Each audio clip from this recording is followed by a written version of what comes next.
věřili, že tebe pomohli. Stejně jako dnešní trénink. Budeš blinkat? Nemám co. Všichni tady blikají. Já se nezvám jsem blinknout.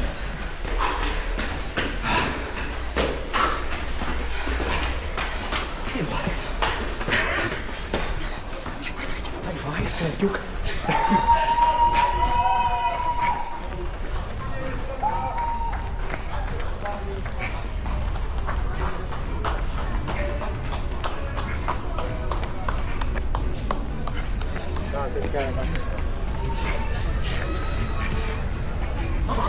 Důležité, až uvidíme opět trasera Zdenka, protože ten nám zavelí, všichni jsou v cíli, nicméně čas vyhlášení je nekompromisní, hned jak jsem avizoval, tak program na pódiu pojede dál, máme dnes ještě hudební vystoupení, takže musíme jít na pódiu a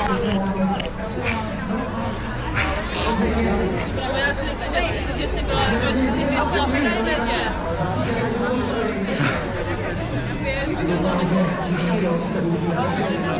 Já čekal líbačku, že bude. A oni už byli asi odtud celý.